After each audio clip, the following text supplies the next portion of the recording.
We need to prove that 1 divided by 1 minus cosine x added to 1 divided by 1 plus cosine x is equal to 2 times the cosecant squared of x. Since we have fractions on the left side, we'll be working on that side of the equation. We'll multiply by 1 to get the lowest common denominator. This will let us combine fractions since they'll have the same denominator.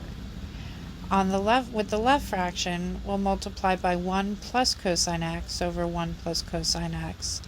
And with the right fraction, we'll multiply by 1 minus the cosine x over 1 minus the cosine x.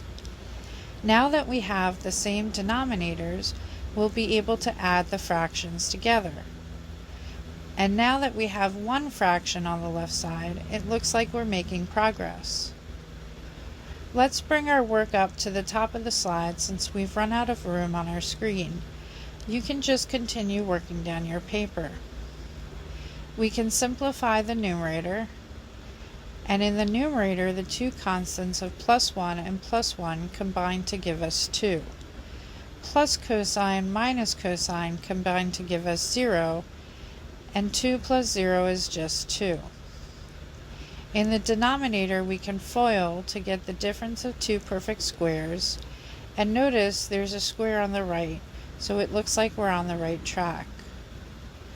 Remember that 1 minus cosine squared is also equal to sine squared x, which means we can rewrite the fraction on the left with the constant of 2 divided by sine squared x. We can rewrite that to isolate the trig identity by multiplying the constant 2 times 1 divided by sine squared x. Bringing this up to the top of the screen gives us room to rewrite the left side one more time. We remember that 1 divided by sine x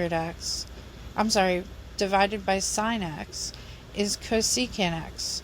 So by squaring both sides, we have cosecant squared x equals 1 divided by sine squared x for the substitution we can make here, giving us 2 times cosecant squared x equal to 2 times cosecant x, which proves the identity.